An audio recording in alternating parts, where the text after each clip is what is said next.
Hello guys, कैसे हैं आप लोग। मुझे कुछ टाइम पहले एक जॉब ऑफर मिला।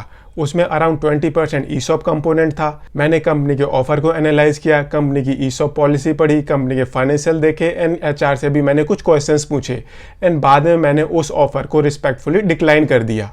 ऐसे क्या क्या फैक्टर्स थे जिसकी वजह से मुझे ये ऑफर डिक्लाइन करना पड़ा एंड आपको अगर कोई प्रोस्पेक्टिव एम्प्लॉयर ईसॉप देता है तो आपको कौन कौन से फैक्टर कंसीडर करने चाहिए before selecting that job offer. Let's discuss one by one. आगे चलने से पहले मैं आपको बता दूं दैट मेरा खुद का एक फाइनेंस का बैकग्राउंड है एंड मैंने पास्ट में भी कुछ कंपनीज में ईसॉप इंप्लीमेंट किए हुए हैं। तो इस कंपनी का जॉब ऑफर इवेल्युएट करने से पहले मैंने इस कंपनी की सारी एमसीए की फाइलिंग डाउनलोड कर ली थी एंड मुझे क्या मिला एंड मैंने कौन कौन से फैक्टर कंसीडर किए for rejecting this offer. Let's discuss one by one. But उससे पहले जान लेते हैं ईसॉप होता क्या है एंड नॉर्मली कंपनीज ईसॉप कब देती हैं। ईसॉप का मतलब होता है एम्प्लॉय स्टॉक ऑप्शन प्लान। कुछ कंपनीज होती हैं बेसिकली स्टार्टअप्स जिनके पास फंड का इशू होता है, तो वो कंपनीज अपने एम्प्लॉयज को कुछ कैश में सैलरीज देती हैं एंड कुछ स्टॉक ऑप्शंस दे देती हैं। कुछ अपने शेयर्स दे देती हैं एंड इसके अलावा कुछ प्रॉफिटेबल कंपनीज भी ईसॉप देती हैं, बट वो कंपनीज ईसॉप देती हैं कुछ हाई लेवल के एम्प्लॉयज को जो कंपनी की परफॉर्मेंस के लिए क्रिटिकल होते हैं। तो मैंने इस जॉब ऑफर को इवेल्युएट करते टाइम कौन कौन से पॉइंट कंसीडर किए, let's discuss one by one. सबसे पहला है कंपनी के एग्जिस्टिंग शेयर होल्डर्स। मैंने इस कंपनी के एग्जिस्टिंग शेयर होल्डर्स देखे तो वहां पर मुझे कोई भी आउटसाइड शेयर होल्डर नजर नहीं आया।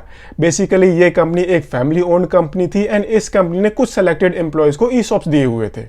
अगर किसी कंपनी में कोई पीई फंड इन्वेस्ट करता है या फिर कोई third party share holder invest करता है तो बेसिकली वो कंपनीज में लीकेजेस डिटेक्ट करता है एंड उन लीकेजेस को बंद करता है, जिसकी वजह से कंपनी के बहुत financial and operating performance improve होती है। यहाँ पर ये सब कुछ मिसिंग था एंड कंपनी के अंदर लीकेजेस हैं या नहीं उसके बारे में अभी हम कुछ कमेंट नहीं कर सकते थे। बट बेसिकली यहाँ पर इस कंपनी के अंदर कोई भी आउटसाइड शेयर होल्डर नहीं था एंड इस कंपनी की मेजॉरिटी शेयर होल्डर एक फैमिली थी, बेसिकली कुछ सेलेक्टेड इंडिविजुअल्स थे। एंड अगर किसी के पास किसी कंपनी की मेजॉरिटी शेयर होल्डिंग है तो ये तो मान के चलो दैट उस कंपनी के अंदर उन्हीं इंडिविजुअल्स की चलनी है। दूसरा पॉइंट आता है प्रॉफिटेबिलिटी का। मैंने इस कंपनी की प्रॉफिटेबिलिटी देखी तो पिछले 10-12 साल के जो भी रिकॉर्ड्स मेरे पास थे उन सबके सब सालों में इस कंपनी की बॉटम लाइन ग्रीन थी, मतलब ये कंपनी प्रॉफिटेबल कंपनी थी। मैंने इस कंपनी के प्रॉफिट मार्जिन्स देखे तो प्रॉफिट मार्जिन्स 0.5% से लेकर 1.25% के बीच में थे एंड जिस सालों में कंपनी ने लोन्स लिए थे उन सालों में एक साल पहले इस कंपनी के प्रॉफिट मार्जिन्स एकदम से बढ़ चुके थे, जैसे कि उन सालों में इस कंपनी के प्रॉफिट मार्जिन्स 8 से 9% के बीच में भी पहुंच गए थे।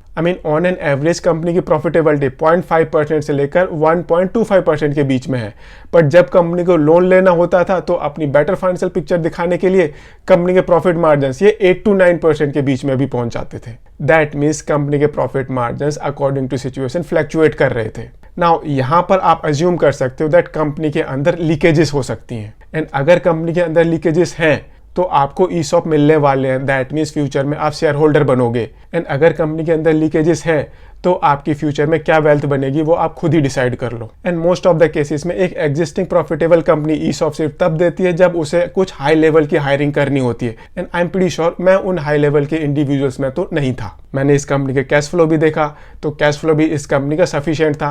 एक ऐसी सिचुएशन जहां कंपनी के पास कैश का कोई इशू नहीं है, कंपनी प्रॉफिटेबल है, स्टिल कंपनी नॉर्मल एम्प्लॉयज को ईसॉप दे रही है, ये थोड़ा सा डाइजेस्टेबल मुझे नहीं लगा। तीसरा पॉइंट था कंपनी की एग्जिस्टेंस एंड कंपनी के फ्यूचर प्लान्स।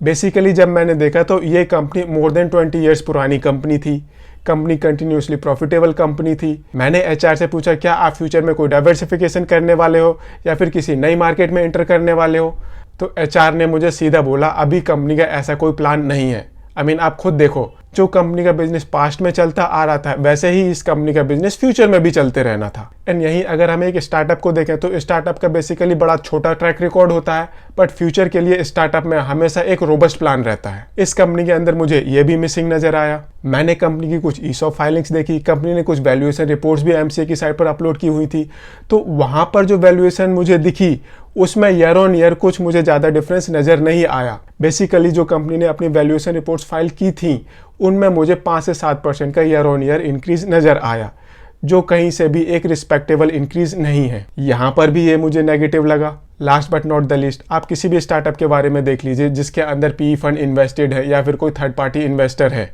उनका हमेशा टारगेट रहता है दैट इस पॉइंट ऑफ टाइम तक हम अपना आईपीओ लेकर आएंगे। यहाँ पर मैंने ये क्वेश्चन पूछा, कंपनी का आईपीओ लाने का कोई भी प्लान नहीं था। आई मीन एक ऐसी सिचुएशन जहां पर कंपनी ईसॉप दे देकर अपने number of share holders increase करती जा रही है, बट उन शेयर होल्डर्स को एग्जिट कैसे देंगे उसका कंपनी के पास कोई प्लान नहीं था।